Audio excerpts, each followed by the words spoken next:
of their prophets said, they belong to our wasted generation. Lord, we don't belong to that. We belong to a generation of transformation, a generation that will build a great men and women ready for the great harvest. This is our prayer in Jesus' name. Please be seated. I wouldn't know whether there will be another open forum. From the discussion or discourse we had here earlier, we have seen, being in the church system, that if you want change, those who want change in their nation, and they are looking on clergymen to begin that change, sometimes it doesn't happen. But when the laity or people we call the people of God begin the change, it is able to be sustained. The hierarchy may be frightened when you want such change to begin. Either they are displaced or they lose their market. It's happened to the West. So they ask them, they say the world is their parish. Today we have many faith-based organizations. From what Pro AC and others are saying, when these ideas arrive in the church, if you want it to be a church movement, it doesn't last.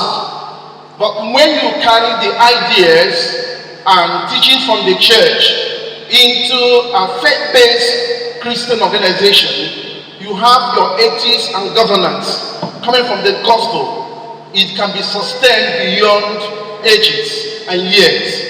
So it's very important in what we have shared here.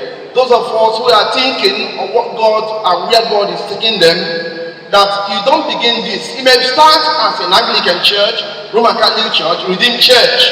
But if you want to sustain such ideas and have the motive to move on, sometimes it's better done outside the organized religion setups. That's my little contribution. We are on page 15. That's where we have the paper. Leading in Christ's steps, a great nation by teaching his children the way of the Lord. There are some computer errors in the typing, so please, when you see them, it is not mine, it is them. As we discuss what the gospel can do in the life of our people, brethren, it is very important to know that God in Christ is also interested in how we raise our families as children. When we personalize the gospel talking about salvation, about repentance, about going to heaven, we should also narrow this gospel to what it does in our private lives, most especially in our families, in the life of our children. The kind of values that come from this gospel, imparting them. Jesus, who was much interested in transformational leadership, that he used children figures in teaching us. When you go to Matthew chapter 18, verse 1 to 6, you see such samples.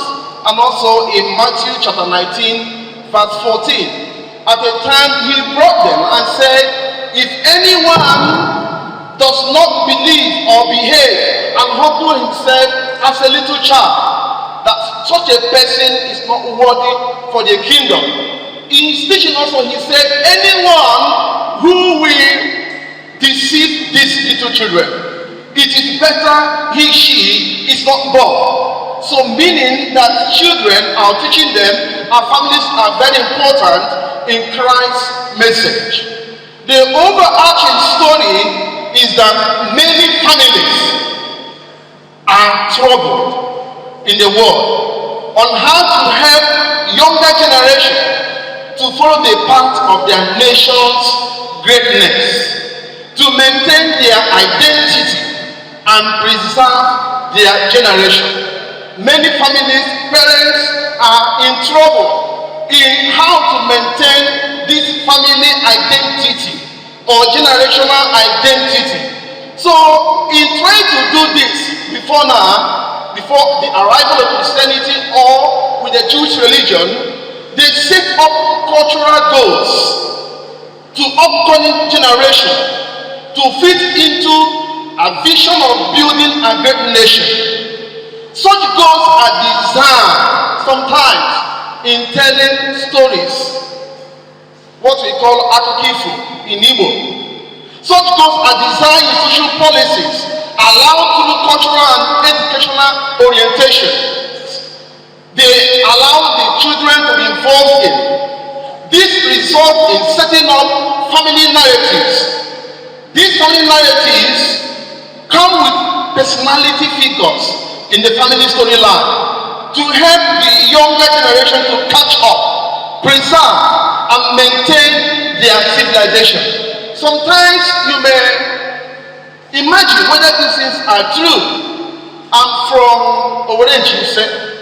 Up to today, the people of Owerri celebrate what they call Orowere. And in that Orowere, which many will consider to be very fetish, there are also a special story in the life of the man who founded the city of Owerri, called Ekwema Arugo.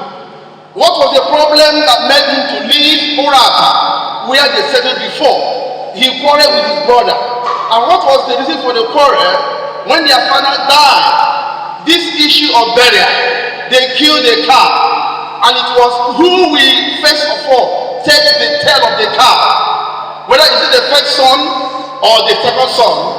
The second son had money, and he was the one that provided the cow. The first son didn't have money. He was just a simple person, so to say. So where they were quarreling, the Oha, that is the people of Urata, gathered.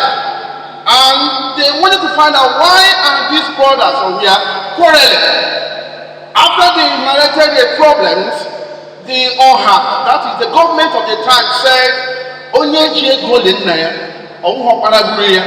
he who has money, let him fund the burial of his father or set up the mission of recovering the family. It is not the work of the first son to do the burial. So if you have money, do it. So when the people said this, they said, you are not the first son, so take the cow tail. It belongs to you. So that's how when it came. So when he took the cow tail, his brother was very angry with him and started planning to kill him. And overnight, he ran away. So that's a short form of the history of the town where we are. So when these stories are told to young people every day, every year, don't mind the coloration and where they do it and fetching things they brought in. Any child who wants to grow up will not like to be intimidated by maybe because somebody has money. And in a family setting, where they have educated and other things, if somebody begin to make a lot of noise with money, someone will say, oh, by the way, Onyejego should do it. It's not necessary that the first one should do it. It's a way of teaching them. So also in your own community or in other places, there may be these narratives. And these narratives are to achieve cultural goals. And I say that those cultural goals is to maintain the civilization and preserve the people, their culture, and other things. So it is also this kind of narrative we have in the Genesis account. I said the patriarchal narratives in the book of Genesis are such. So when you read about Abraham, when you read about Isaac, Jacob, this is the kind of goal they are trying to set for their generation. Why do we cherish and share these narratives? Why is it that an important part of nearly every human culture, they have narratives? Well, I'd say probably for two reasons or more.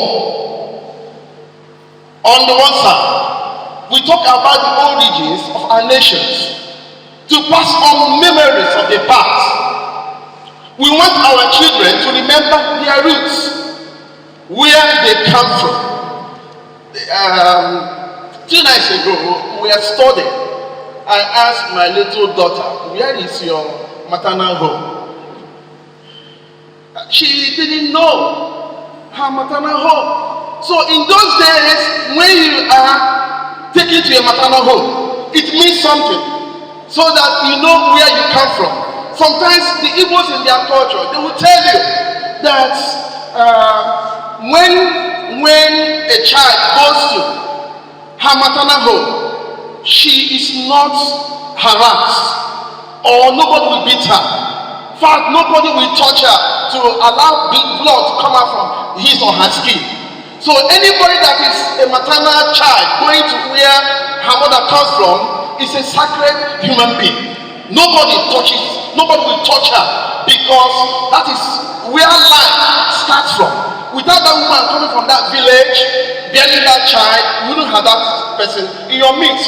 So all these kind of narratives are very important.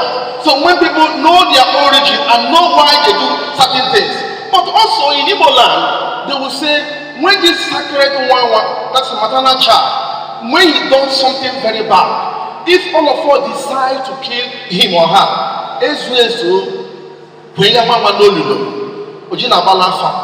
when we decide to deal with that child with misbehaving, though she is a maternal child, whatever we do to her or him to correct him, that the gods will not be angry with anybody. So when you understand these things, you now cherish why Abraham was asked to teach his children that they were going to build a great nation. We want our children to remember their roots, where they come from. But on the other side, we also want to remember the ideals that guided our nation leaders in the past, so that we can find direction for the future. A Chinese proverb says that those who want to build a great city must carry their ancestors where? Along. Those who want to build a great city. So that's why he became the God of Abraham, the God of Isaac, and the God of who? Jacob, continuously.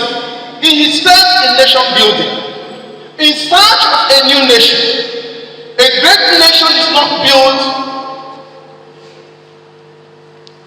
on the rhetorics. Change begins with me, and we spread it in the air. That kind of thing. Building a nation is like a craft which involves education, morality, and religious values. All these things are all important in building a great nation. There are many questions running through this thought as I was preparing it. Does the Christian gospel has a role in reshaping a nation?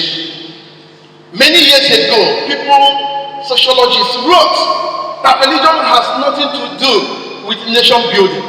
The church has expired, and they brought out all manners of philosophies to prove that.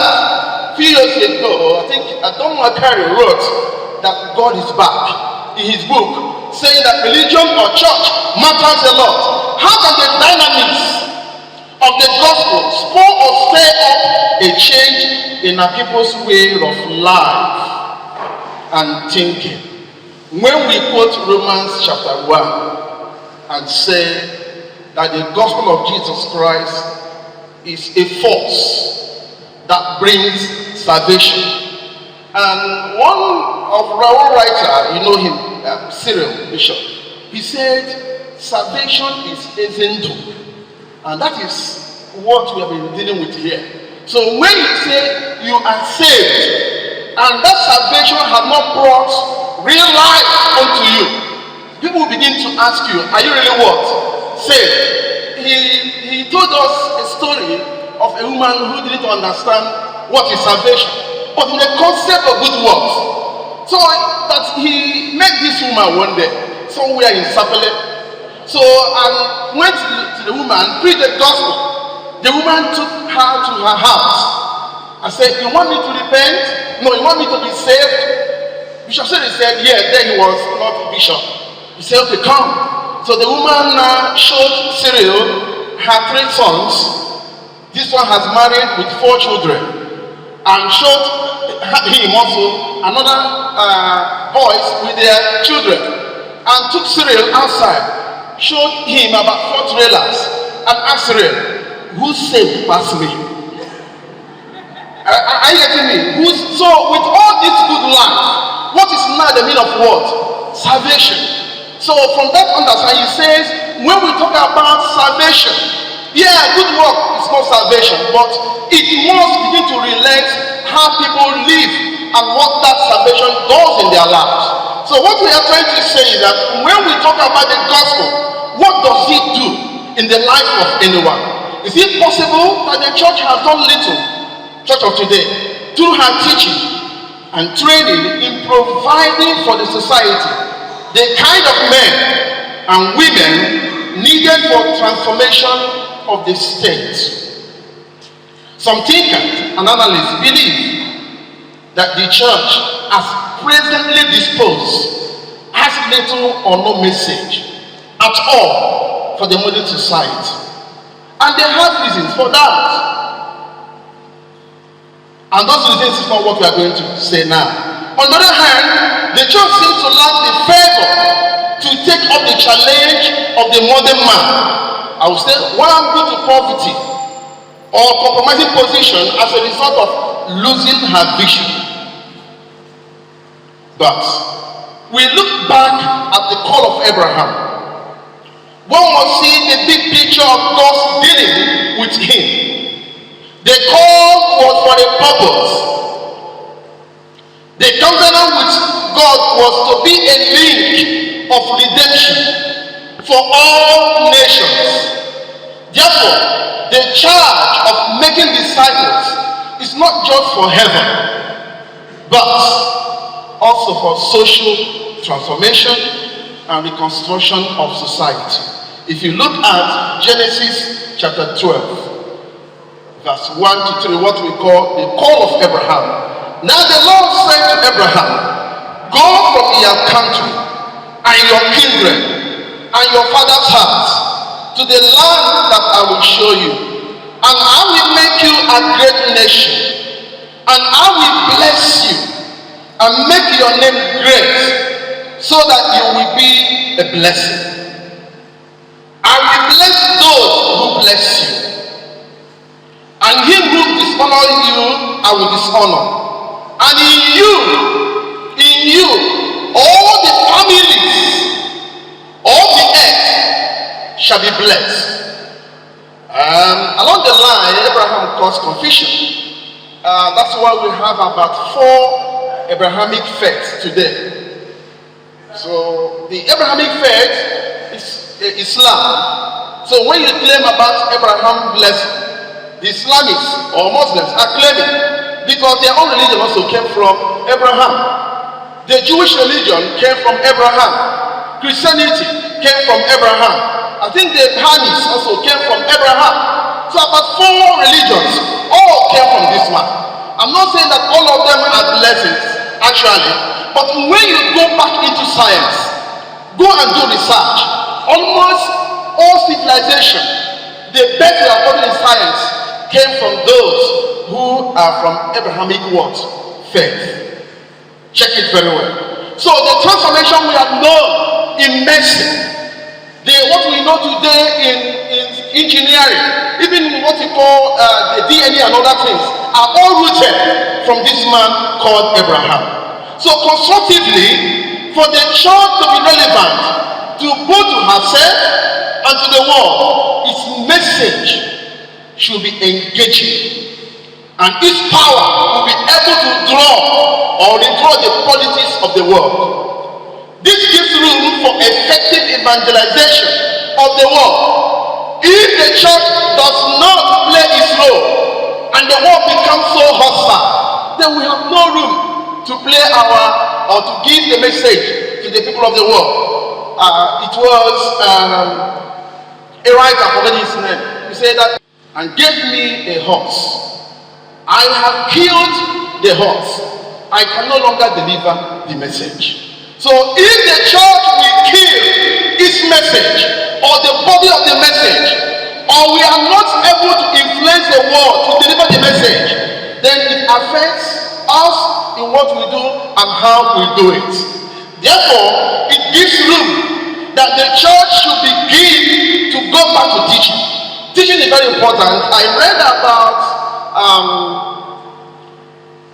I remember his name. He says that the problem of today's church is that we are preaching when we should be teaching. That teaching ministry has died in the church, has died in the world. And just look around everywhere, whether in the television, radio, anywhere, we have more preachers than what? Teachers. So teaching is very important. It was teaching that brought about the confession we have in Acts chapter 17 verse 6. Let's look at Acts. If we want to withdraw the map of the world, talking about good works through salvation, the apostles tried and people saw the evidence in Acts 17 verse 6. And when they could not find them, they dragged Jason and some of the brothers before the city authorities, shouting, "These men who have turned the world upside down have come here also. These men who have changed the politics of the world, these men who have penetrated where we couldn't penetrate, they have come here and they wanted to do everything to stop the teaching ministry of the apostles." And if you read also Matthew 28 verse 19, Jesus said, "Go ye into the world and make what? Disciples." And disciple or discipling is an aspect of teaching. I love it in Igbo, the word nkuzi. What I was just thinking about, what's nkuzi? It means when something is crooked and you bring it and you want to do what? Put it straight. That is nkuzi. And it is not easy. It involves a lot of things to begin to run and teaching and discipling of people. But the church, are we doing this?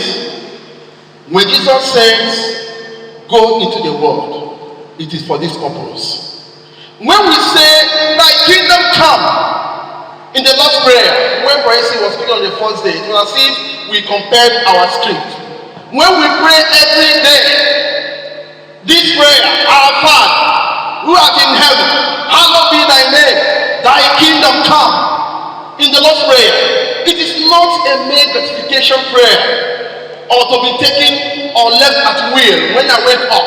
Sometimes we need to begin to meditate through the words of that prayer, our Lord's Prayer. It is an invitation for a cause. What our brethren we are trying to do. It is an action prayer. Let thy will be done. A work and service that every true Christian must be involved. Thy will be what? Be done as it is in heaven. It is no use praying for further laborers in the vineyard unless we are doing our own share of the work in his vineyard. Thank God for these brethren who have spoiled us with the feedback. So when we pray, "Lord, send men into your vineyard," what are we doing from our own angle? In saying, "Thy will be done." It is very important. The foundation of a great nation lies much on our understanding of the gospel ethics. What is the gospel ethics? When you read Matthew chapter 5, chapter 6, chapter 7, that's where you see the revolution. When it was an eye, tooth to tooth, Jesus said, "Pray for your what? Enemies, and love your enemies, and pray for those who do what?" Is it what we are doing today?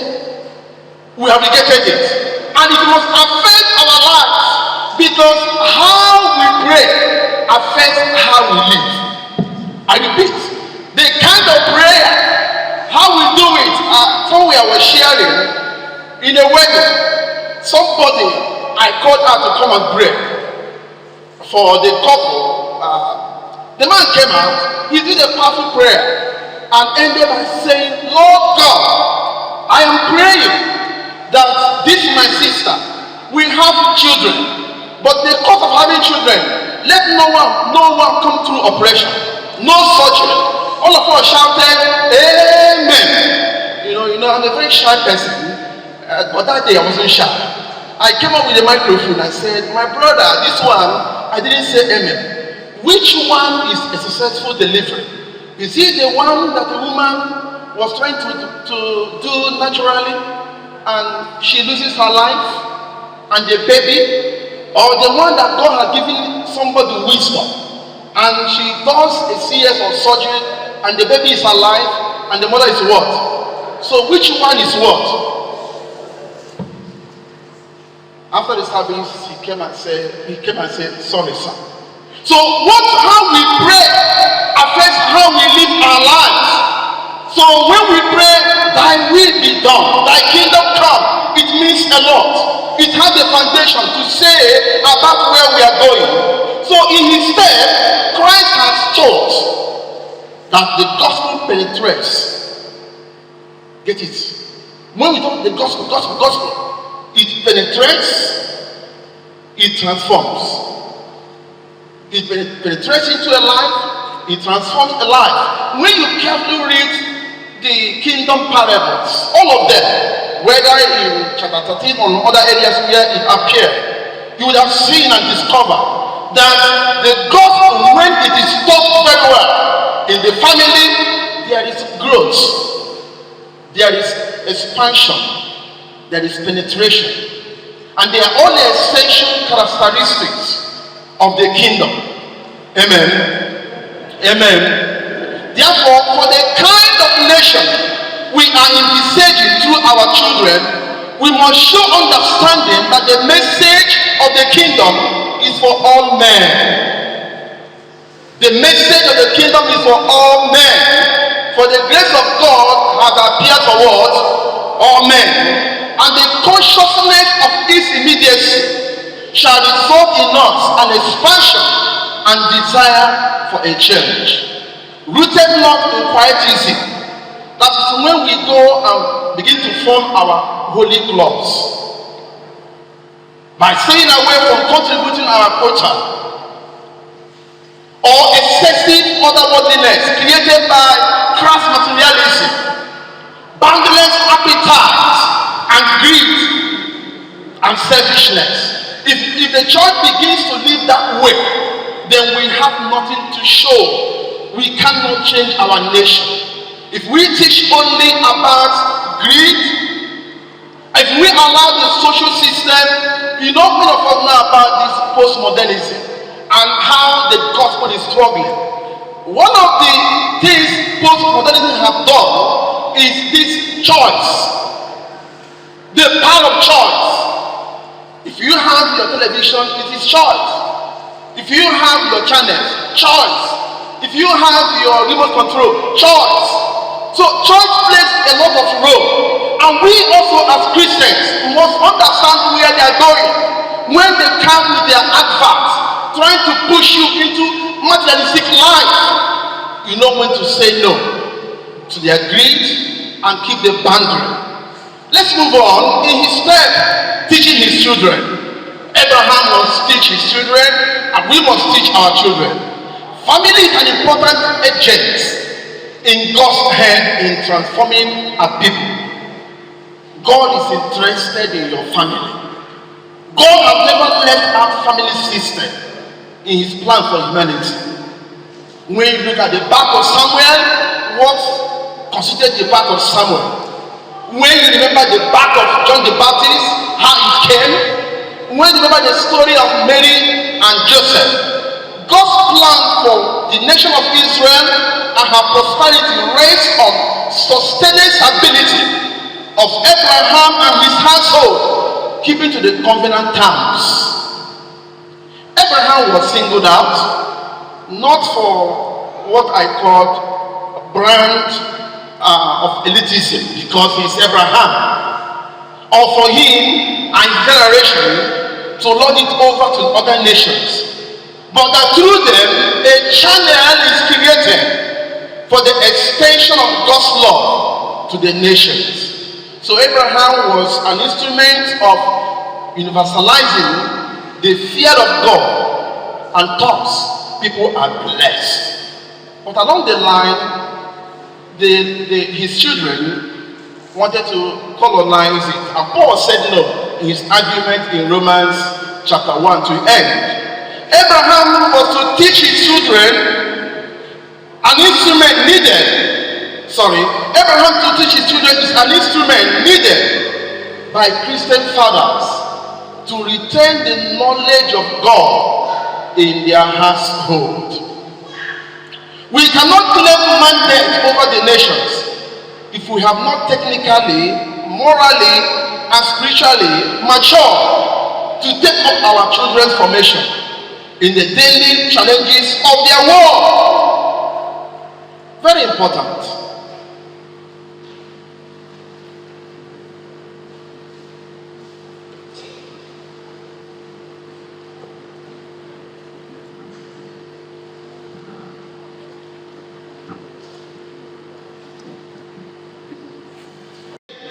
In this teaching, that we are in a world of, for example, gender issue.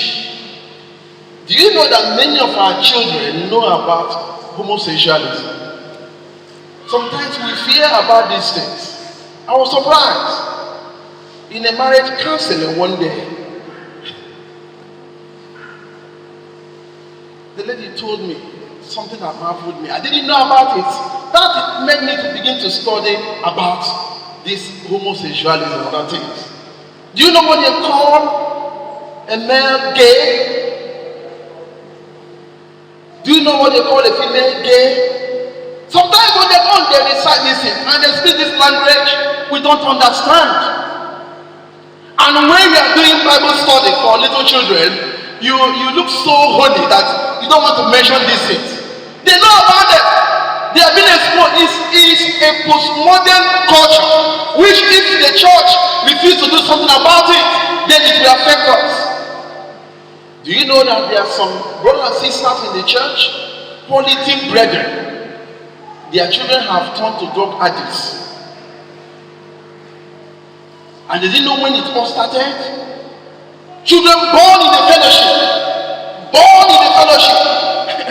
I want to see sometimes we hide these things. So a sister, a woman leader, before you know it, her daughter went to college, no, to university. What she had was the young lady was pregnant, and she was not able to tell fellowship leaders that her daughter was pregnant. Why? What happened? These are the areas we must begin to look into. And even when we organize our curriculum, Sunday school, handouts and all that, thank you those who are teaching our children what they are doing. So Abraham was to teach, and he had these qualities. Number one, if you want to teach your child, you must be in a position of authority. Number two, you must be in a position of responsibility. Number three, you must be in a position of example. They are very important in saying, I want to teach my child. Number one, authority. Number two, what? Responsibility. Number three, what? Example. That it will be your son or your daughter will say, see what my father told me, my mother said. It's very important. People sometimes will always quote their mothers than their fathers when they are speaking. I don't know why. Where are the fathers? Many years ago, it used to be my father told me. But now you hear people talking. They refer more to their what? To their mothers. Why? What happened? May God help us in Jesus' name. Number two, and Abraham demonstrated these characteristics in the power to command, power to control, power to coerce. Very important. Power to control, power to coerce, power to command. And God recognized that.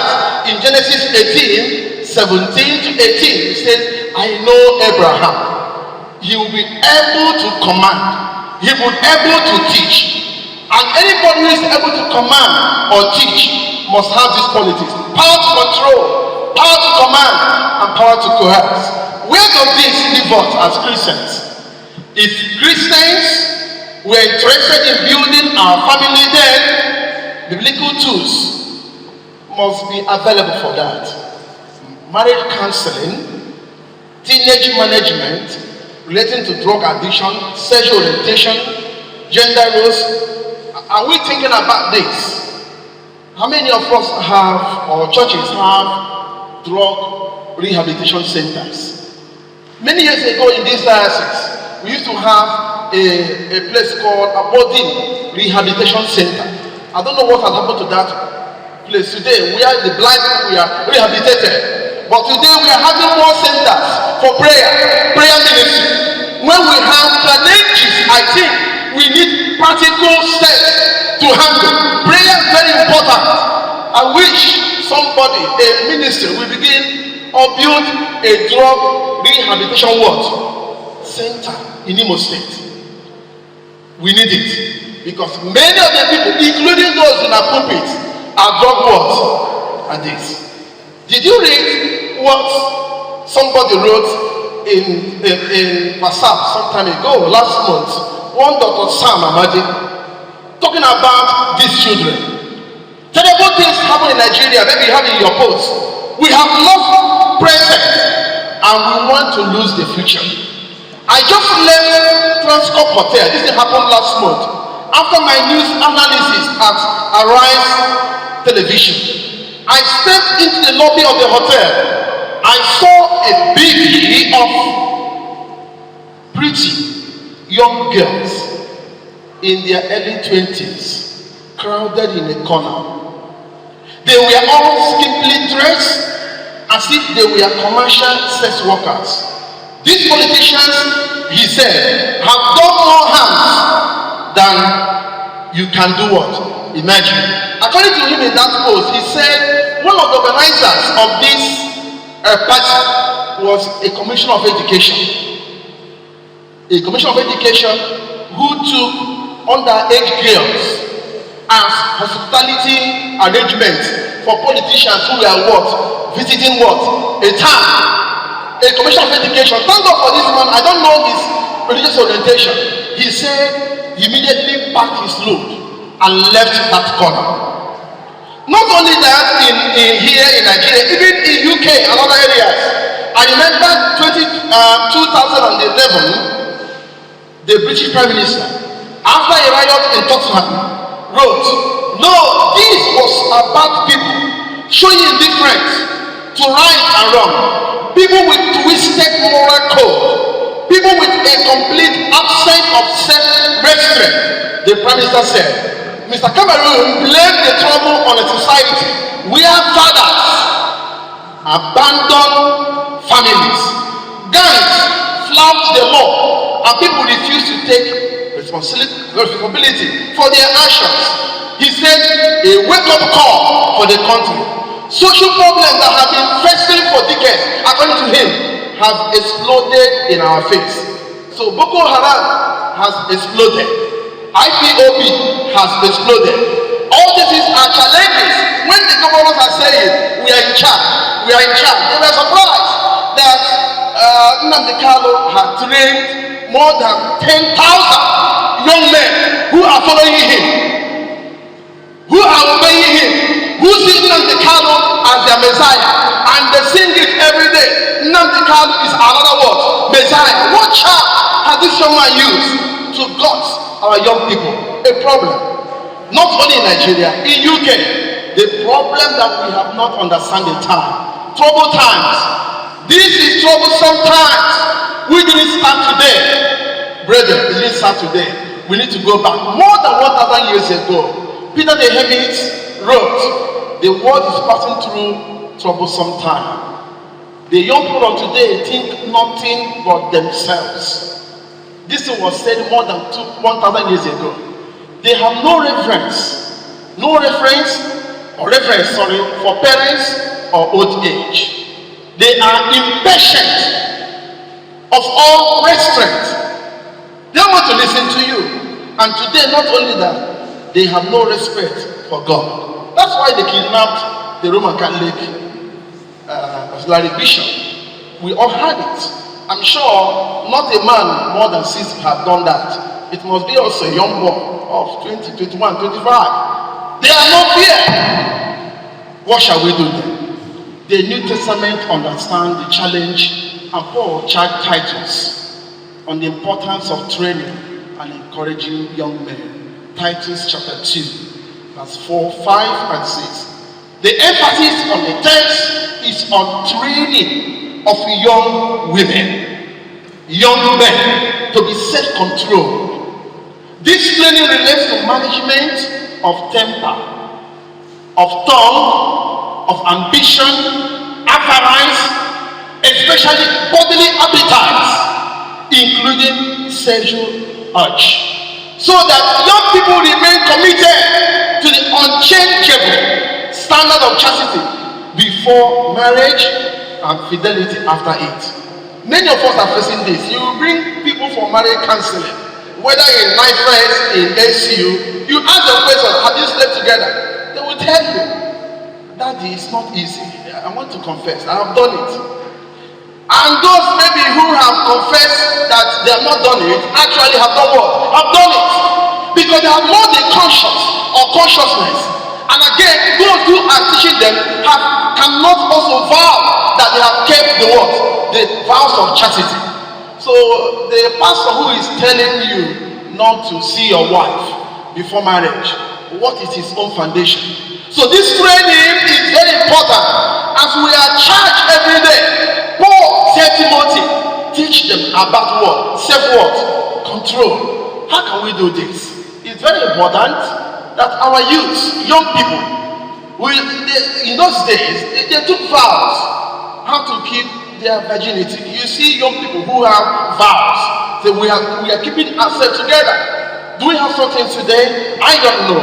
It is said in the word of the Lord to know God and his teaching.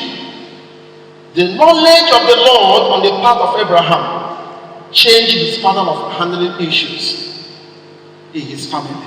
That knowledge came in Genesis chapter 15. In my thinking, maybe before chapter 15, he didn't know that very well. Until the Bible recorded in 15:16 of Genesis that Abraham believed God. It's very important that we train and nurture our children, our household, according to Ephesians chapter 6 verse 4.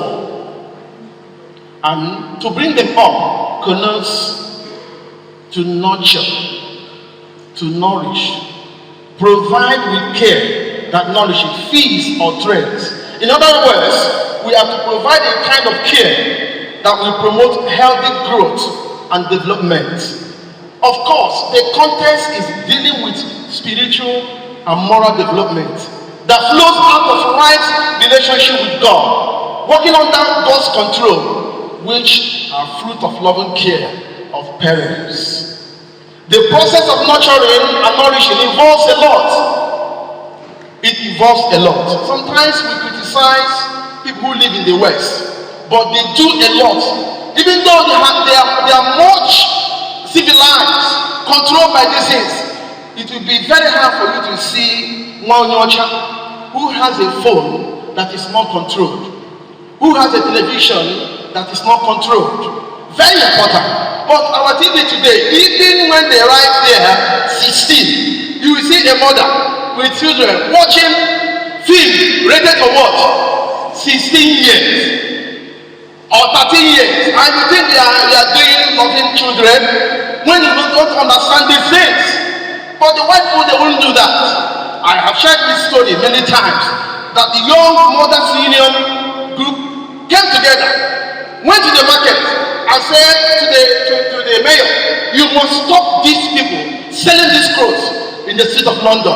They are forcing our children to grow up. But today we do it. Either when this Christmas, you see a young mother who go to salon and do a hair of 13-year-old girl to a girl of what? Yeah, we don't see these things because we don't understand them. And he said, when you do this, and then sometimes you go and buy short skirts, padded one, and get the buttons, so that when those who are wearing pampers, it will be as if they have matured. Because we don't understand this training, brethren. In the work and development of Abraham, of a nation, there is continuity of relationship with God that each generation tried to imbibe. God of Abraham, God of Isaac, God of Jacob is not just a covenantal link, but an act of obedience and knowledge passed on from generation to another. The transformational goal was to please Yahweh. If we must train our children, let that training be to please God and God alone. And for that reason, from the Pentateuch, Moses wrote. May we read together, those who have the pamphlet. What did Moses say about this training in maintaining Abrahamic covenant? May we read together. To train in the act of justice and righteousness was a value embedded in life and practice in which every family owes its worth. Therefore, these commandments that I give you today are to be upon your heart. Impress them on your children. Talk about them when you sit at home and when you walk along the road, when you lie down and when you get up. Tie them as symbols on your hands. Bind them on your foreheads. Write them on the door frames of your houses and on your gates.